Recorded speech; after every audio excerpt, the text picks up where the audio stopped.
प्रिय विद्यार्थियों,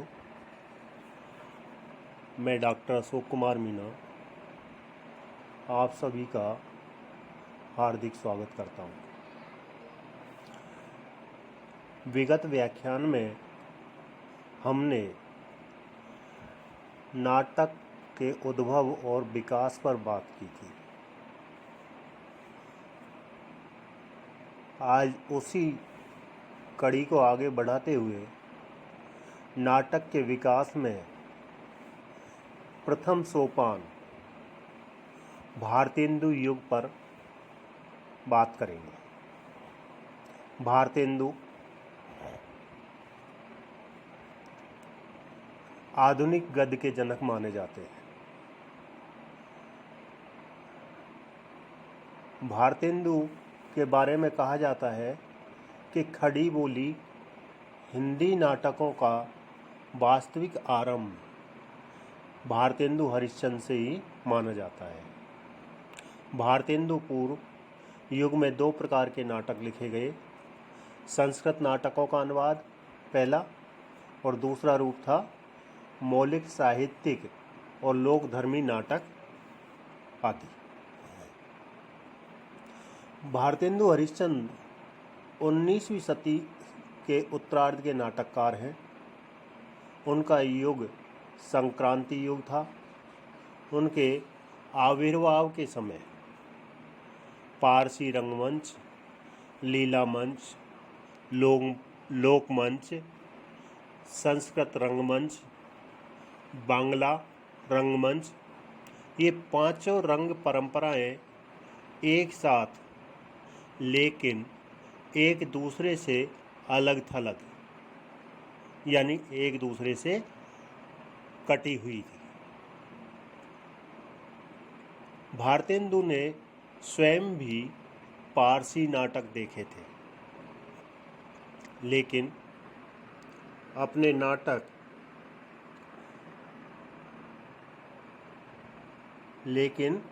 अपनी रचना नाटक में भाषा नाटक शीर्षक के अंतर्गत पूर्ववर्ती नाटककारों का उल्लेख करते हुए समय नहुस नाटक के संबंध में लिखा है। विशुद्ध नाटक रीति से पात्र प्रवेश आदि नियम रक्षण द्वारा भाषा का प्रथम नाटक मेरे पूज्य पिताजी कविवर गिरधर दास का है। यानी इनके पिता गिरधर दास ने नहुस नाटक लिखा था। इसका पूर्व व्याख्यान में भी जिक्र आ चुका है। परंतु आधुनिक हिंदी नाटक का जनक भारतेंदु को ही माना जाता है। बाल्यावस्था में ही उन्हें नाट्य शैली पैतृक संपत्ति के रूप में प्राप्त हुई। उनके बाल्यकाल में नाटक की ये 5 शैलियाँ प्रचलित थी। ब्रज में रामलीला, यात्रा नाटक, उत्तर भारत में रामलीला, जन नाटक, स्वांग आदि। पिता द्वारा लिखित नहुस नाटक करीब करीब लुप्त हो गया था। भारतेंदु घर के साहित्यिक वातावरण और अद्भुत काव्य प्रतिभा से संपन्न थे। देश भ्रमण के कारण उनके विचारों में परिवर्तन आया। उन्हें लगने लगा कि अपने भावों और विचारों को जनता तक पहुंचाने का सशक्त साधन नाटक है, क्योंकि नाटक देखा जाता है, सुना जाता है और साथ ही साथ पढ़ा भी जाता है। इसलिए दर्शक, श्रोता और पाठक, इन तीनों कड़ियों के द्वारा नाटक का सफल होना ज़्यादा लगता है। नाट्य रचना की ओर उनका आकर्षण बढ़ता गया। उनके सामने समस्या उठी कि सर्वप्रथम कौन सा नाटक लिखा जाए।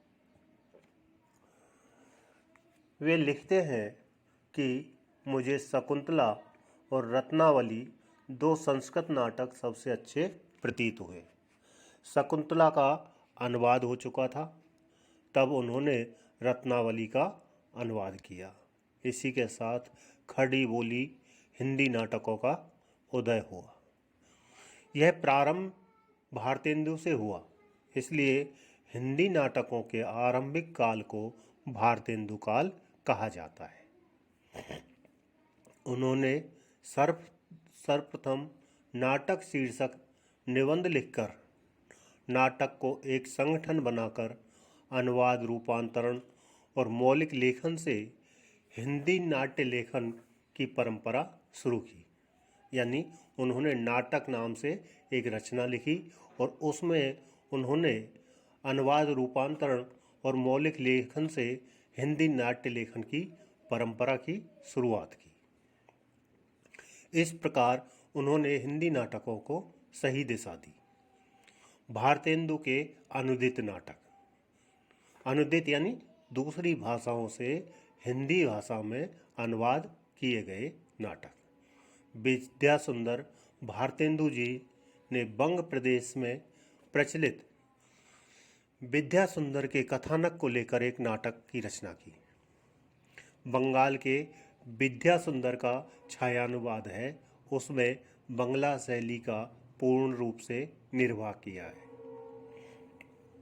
पाखंड, विडंबन, प्रबोध चंद्रोदय के तृतीय अंक का हिंदी अनुवाद पाखंड विडंबन के नाम से संवत 1929 विक्रमी में किया। इसका अनुवाद गद्य पद्य के मूल के आधार पर हुआ। धनंजय विजय रौद्ररस प्रधान नाटक की छटा दिखाने के उद्देश्य से धनंजय विजय का अनुवाद किया गया। यह संवत 1930 विक्रमी में किया। इससे रौद्ररस के आस्वादन की सुविधा, व्यायोग, एकांकी नाटक का रूप, ज्ञान, ऐसे दो कार्य सिद्ध हुए। कर्पूर मंजरी संस्कृत के सुट्टक शैली का नमूना हिंदी भाषी जनता के सामने रखने के लिए इसका अनुवाद किया गया। मुद्रा राक्षस, यह नाटक संस्कृत के नाटककार विशाखा दत्त के मुद्रा राक्षस का अनुवाद है। इसका अनुवाद 1934 विक्रम संवत में किया गया। दुर्लभ बंधु शेक्सपियर के नाटक मर्चेंट ऑफ वेनिस का अनुवाद 1937 विक्रमी में किया। भारत जननी संवत 1934 विक्रमी में किया गया अनुवाद है। मौलिक नाटक, मौलिक नाटक यानी इन्होंने स्वयं के अनुसार, स्वयं की कलम से, स्वयं के विचार से जिन नाटकों को लिखा वो मौलिक नाटक है। और अनुदित नाटक वो है जो किसी दूसरी भाषा में लिखे हुए नाटक हैं, उनका हिंदी में अनुवाद किया गया हो। मौलिक नाटक है वैदिक हिंसा, हिंसा न भवति 1873। भारतेंदु जी ने पाखंड विडंबन में अवैदिकों का भंडाफोड़ किया था। अतएव यह आवश्यकता कि पाखंडी वैदिक धर्मानुयायियों की भी खबर ली जाए, जनता को उनसे सावधान किया जाए। यह प्रेषण नाटक संवत 1930 विक्रमी में लिखा था। चंद्रावली 1876, यह संवत 1933 विक्रमी में लिखा गया। मौलिक नाटकों में सर्वश्रेष्ठ नाटक है। इसमें वैष्णव भक्त भारतेंदु का कृष्ण प्रेम निहित है। यह रासलीला शैली को लक्ष्य कर लिखी गई है। नील देवी गीति रूपक है, जिसकी रचना संवत 1881 विक्रमी में हुई। मुस्लिम राज्यकाल की कोई ऐतिहासिक घटना लेकर भारतेंदु ने नाटक रचना नहीं की थी और ने स्त्रियों के वीरत्व का उल्लेख किया था। इन दोनों आबहों ने इस नाटक सृजन की प्रेरणा शायद भारतेंदु जी को दी हो। भीष्मस्य भीष्मोत्सवम। यह प्रसिद्ध है कि संवत 1932 में जब महाराज गायकवाड़ अपने कुप्रबंध के कारण राज्यच्युत कर दिए गए थे तो भारतेंदु ने प्रसन्नता प्रकट करने के लिए यह भाग लिखा। भारत दुर्दशा में देश की दयनीय दशा का उद्घाटन करके जन जागरण का उद्देश्य झलकता है। इसकी रचना संवत 1937 विक्रमी और ईस्वी सन 1880 में की गई। अंधेर नगरी की रचना संवत 1931 विक्रमी में हुई। इसमें भारत की दयनीय दशा का चित्रण हुआ है। प्रेम योगिनी, वैदिक हिंसा न भवति के उपरांत 2 वर्ष तक उन्होंने कोई नाटक नहीं लिखा। इसमें काशी में होने वाले पाखंड, बाह्य आडंबरों, अनर्थों का चित्रण किया है। इसकी रचना संवत 1932 विक्रमी में हुई। सती प्रताप उनका एक अपूर्ण नाटक है जो एक पौराणिक मिथक पर आधारित है।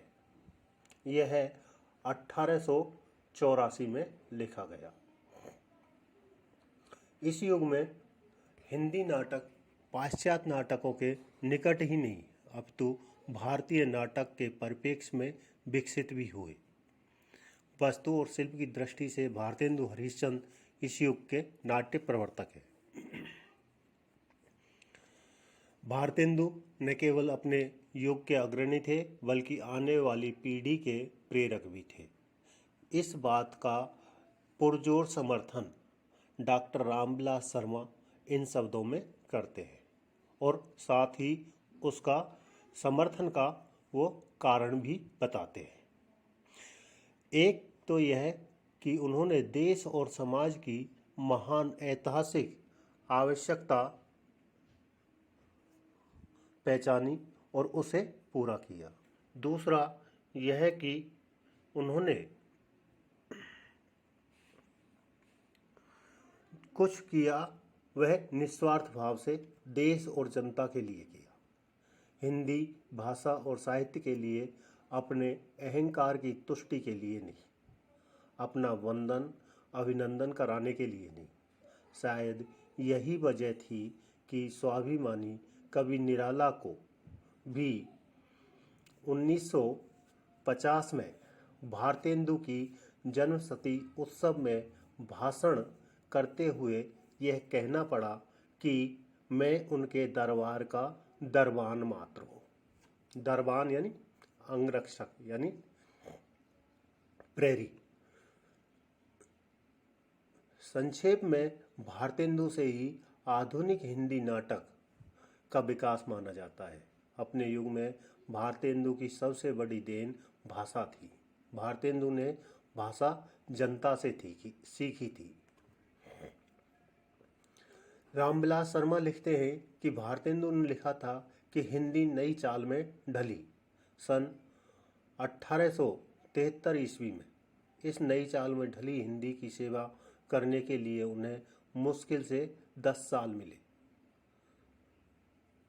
वे आगे लिखते हैं, भारतेंदु आधुनिक गद्य के जन्मदाता थे। वे भाषा के प्रथम समर्थ नाटककार थे। भारतेंदु ने शिल्प और वस्तु की दृष्टि से यूरोपीय नाट्य कला से समन्वय स्थापित करने का प्रयास किया। संस्कृतनिष्ठ भाषा के रहते हुए खड़ी बोली का प्रयोग कर साहित्यिक नाटकों की परंपरा इन्होंने प्रारंभ की।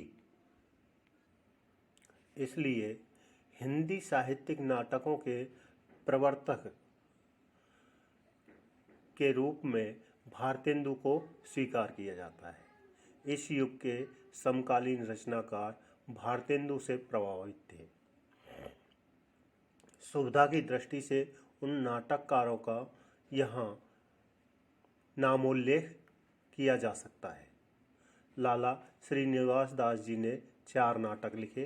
प्रहलाद चरित्र, रणधीर प्रेम मोहिनी, तप्ता संवरण, संयोगिता स्वयंवर। भारतेंदु युग के 4 भागों में से प्रथम भाग के प्रतिनिधि नाटककार प्रताप नारायण मिश्र ने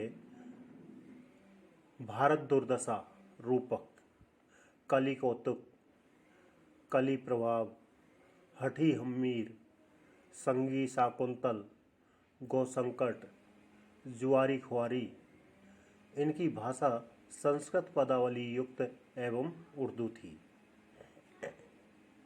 राधा कृष्ण दास भारतेंदु मंडल के द्वितीय भाग के प्रतिनिधि हैं।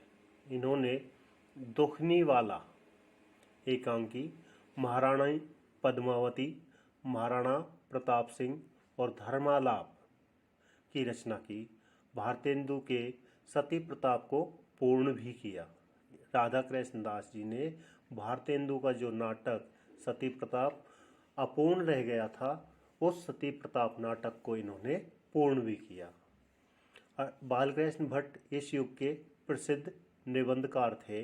उन्होंने पद्मावती और शर्मिष्ठा नाटक का अनुवाद किया तथा दमयंती स्वयंवर, वेणु संगार जैसा काम वैसा परिणाम आदि नाटक भी लिखे। इसी युग के राधा चरण गोस्वामी के 8 नाटक हैं, जिनमें सती चंद्रावली, श्रीदामा, अमर सिंह राठौड़ बड़े नाटक हैं। बूढ़े मुँह मुहासे, तन मन धन गोसाई जी के अर्पण, भंग तरंग आदि प्रहसन है। समकालीन नाटककारों में बद्री नारायण चौधरी, बलदेव आदि का नाम भी लिया जाता है, जिनके परिश्रम से विविध मंडलियां भी स्थापित हुई, जिन्होंने रंगमंच की दृष्टि से कुछ प्रयोग भी किए तथा हिंदी नाटक को एक दिशा प्रदान की। इस प्रकार यह भारतेंदु युग की पूरी लेखनी है वो आपके समक्ष प्रस्तुत है। इसमें भारतेंदु जी ने जो योगदान दिया, स्वयं ने तो नाटक अनुदित भी किए और मौलिक भी लिखे, साथ ही अपनी मित्र मंडली को भी नाटक लिखने के लिए प्रेरित किया। लिखने के लिए प्रेरित ही नहीं किया, उन्होंने नाटक के लिए मंडलियां भी स्थापित की, जिससे कि जगह जगह नाटकों का मंचन किया जाए और जनता को सीधा सीधा संदेश दिया जाए। इस प्रकार भारतेंदु ने दूसरा काम यह भी किया कि हिंदी की खड़ी बोली में नाटक लिखना आरंभ किया और साथ ही जो समकालीन समस्या थी उस पर भी अपने नाटकों में लेखनी चलाई। जैसे अंधेर नगरी। अंधेर नगरी के बारे में कहा जाता है कि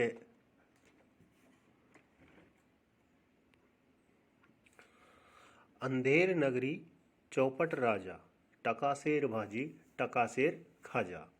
ऐसे ही भारत दुर्दशा है।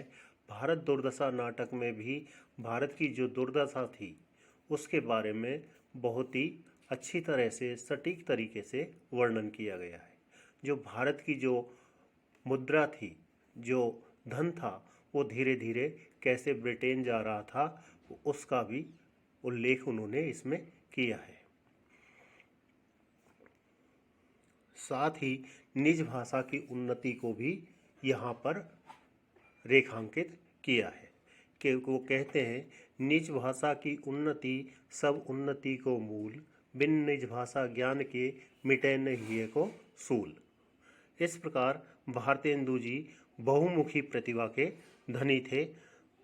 इसीलिए उनके व्यक्तित्व से आकर्षित होकर अन्य भी नाटककार पैदा हुए और उन्होंने भी नाट्य रचना को एक प्रौढ़ता प्रदान की। आज बस इतना ही। धन्यवाद।